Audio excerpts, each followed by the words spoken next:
RTI Live News. Ask for right.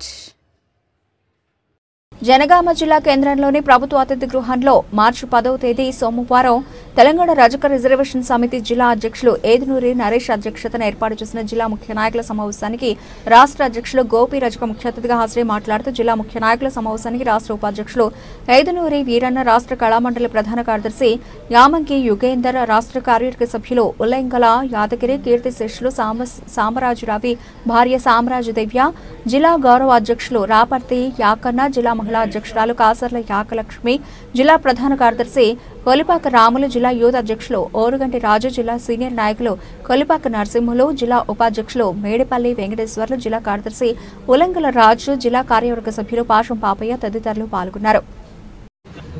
ముఖ్యంగా ఈ రాష్ట్రంలో కార్మిక శాఖ మంత్రి గారు రజకులను కూడా కార్మికులను గుర్తించాలని చెప్పి ఆలోచన చేసి రజకులను కార్మికులు గుర్తించి మరి ఎవరైతే ప్రమాదవశత్తు ఈ మధ్య కాలంలో ఇస్త్రీ చేస్తూ దెబ్బ కాలిపోవడము, వాళ్ళు చనిపోవడము అటువంటి సంఘటనలు మనము ఖమ్మం జిల్లాలో చూసాం. అనేక జిల్లాల్లో మనము ఆ ప్రమాదవశత్తు కరెంట్ షాక్తోని చనిపోయినటువంటి అనేక సంఘటనలు మనం చూసాం.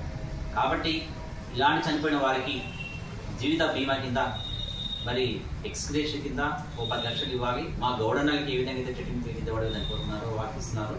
అదేవిధంగా మాకు కూడా మరి 10 లక్షల రూపాయలు ఇవ్వాలని చెప్పి ఈ ప్రభుత్వాన్ని మేము కోరుతున్నాము.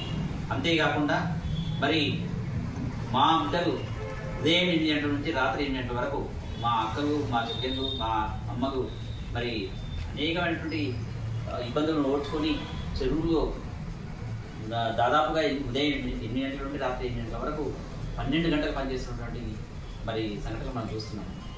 కాబట్టి మమ్మల్ని కార్మికులకు గుర్తించాలని పదే ఈ ప్రభుత్వానికి గతంలో ఉన్న కార్మిక శాఖ మంత్రి కూడా చెప్పడం జరిగింది. నేడు బీసీ శాఖ మంత్రి కూడా ఈ విషయాన్ని మరి ఆలోచించి తక్షణమే మాకు కార్మికులు గుర్తించి ఎక్స్గ్రేషియా ప్రకటించి జీవిత బీమా ప్రకటించి మరి హెల్త్ కార్డు కూడా ఇవ్వాలని చెప్పి, ముఖ్యంగా హెల్త్ కార్డు మేము చాలా సందర్భాలు మరి మంత్రులకు మేము వినతి పత్రాలు కూడా ఇవ్వడం జరిగింది. మేము ఉతికేటప్పుడు ఎన్నో ఆరోగ్య సమస్యలు, మొత్తం 12 గంటలు మేము వాటర్లో నానడం వలన ఆరోగ్య సమస్యలు, అదేవిధంగా మూట ఎత్తుకోవడం వలన మరి వెన్నుముక సమస్యలు, ఎత్తిమీద పెట్టుకోవడం వలన వెంట్రుకలు కూడుకోవడం అనే సమస్యలు, ఇలా అనేక రకాలుగా ఇస్త్రీ చేయడం వలన ఆ వేడి వలన మాకు అనేక రకాల సమస్యలు ఎదురవుతున్నాయి. కాబట్టి మేము సంపాదించిన సంపద అంతా మా హెల్త్ ఖరాబైనప్పుడు పెట్టుకోవాల్సిన పరిస్థితి, భూమి అమ్ముకోవాల్సిన పరిస్థితి, ఇల్లు కూడా అమ్ముకోవాల్సిన పరిస్థితి, పుస్తకాలు కూడా అమ్ముకోవాల్సిన పరిస్థితి మనం అనేక సంఘటనలు చూస్తున్నాం. కాబట్టి మేము ఏమడుతున్నామంటే మాకు హెల్త్ కార్డు ఇవ్వాలని చెప్పి ప్రభుత్వాన్ని తీసుకొచ్చింది. అదేవిధంగా ఈరోజు మా స్త్రీలకు ఎక్కడ కూడా రక్షణ లేదు. కాబట్టి మేము ఎస్సీ రిజర్వేషన్ ఇవ్వాలని కోరుతున్నాం. న్యాయబద్ధమైనటువంటి కోరికనే కోరుతున్నాం. కాబట్టి ఈ దేశంలో 18 రాష్ట్రాలు ఉన్నప్పుడు ఒకే వృత్తి చేసినటువంటి రజక కులము, ఈ దేశం 2 కులాలు ఒకటే వృత్తి చేసినాయి. దాంట్లో రజకులు ఒకే దేశం మొత్తం ఒకటే వృత్తి చేసినప్పుడు మాకు భిన్న రిజర్వేషన్ ఇస్తున్నటువంటి ప్రభుత్వాన్ని మరి అడుగుతున్నాం. తప్పకుండా ఈ విషయాన్ని మీరు గమనించి ఎస్సీలో చేర్చి మా మహిళలకు రక్షించడం ఆటోమేటిక్ వస్తుంది. కాబట్టి ఈ విషయాన్ని మీరు గమనించి తప్పకుండా రేవంత్ రెడ్డి గారు ఆనాడు 2016 డిసెంబర్ 26 తారీఖు రోజు అసెంబ్లీ సాక్షిగా మాట్లాడుతున్నటువంటి మాటలని సాకారం చేసి మీరు మా పక్షాన ఉండి చరిత్ర సృష్టిస్తారని ఇందిరాగాంధీ ఏదైతే కలగన్నదో రజకులను ఎస్సీ జాబితాను చేర్చిందో ఆమె 18 రాష్ట్రాలని ఆమె కలిగి సాకారం చేసే దిశగా రేవంత్ రెడ్డి గారు మన ముందు పోతారని చెప్పి ఈ సందర్భంగా తెలియజేసుకుంటూ మరి ఈరోజు జనగామ జిల్లా కమిటీ జిల్లా అధ్యక్షులు ఏదునూరి నరేష్ అధ్యక్షతన ఏర్పాటు చేసిన సమావేశానికి రాష్ట్ర అధ్యక్షులు గోపిరెడ్డి కానీ మేము హాజరు కావడం జరిగింది. కాబట్టి ఇక్కడ వివిధ విభాగాల నాయకులు కూడా హాజరు కావడం జరిగింది. ధన్యవాదాలు. దేశంలోని 18 రాష్ట్రాల్లో రజకులు ఎస్సీ జాబితాలో ఉండి 11 రాష్ట్రాల్లో బీసీ జాబితాలుగా ఉండడం అనేది సరైన విధానం కాదు. దేశం మొత్తానికి రజకులు ఒకే వృత్తి చేస్తున్నప్పుడు ఒకే వర్గంలో ఒకే జాతిలో ఎస్సీ జాబితాలో ఉండాలని వారి ప్రధానమైన డిమాండ్. స్థానిక ఎలక్షన్లను చూసుకుంటే పార్లమెంటు వరకు రజకులు ఎక్కడ కూడా పోటీ చేసే స్థితిలో లేరు. ఏమున్నా స్థానిక గ్రామ పంచాయతీ, ఎంపీటీసీ, జెడ్పీటీసీ ఎలక్షన్ల వరకే బీసీ రిజర్వేషన్ తప్ప ఎమ్మెల్యే, ఎంపీ వచ్చే వరకు లేకపోవడం వల్ల ప్రజలకు చట్టసభల్లో ఉండే అవకాశం కోల్పోతున్నారు.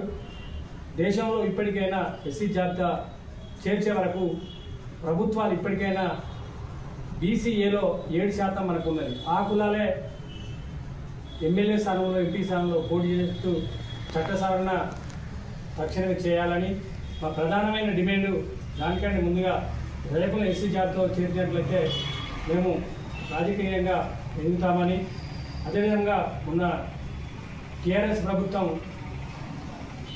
ఎస్సీలకు 10 లక్షల ఉచితంగా ఇవ్వడం జరిగింది. మేము బీసీలో ఉండడం వల్ల ఈ రాష్ట్రంలో మాకు ఇలాంటి అనేక సమస్యలు ఆర్థికంగా ఎదగలేకపోతున్నాం. కావున మన తెలంగాణ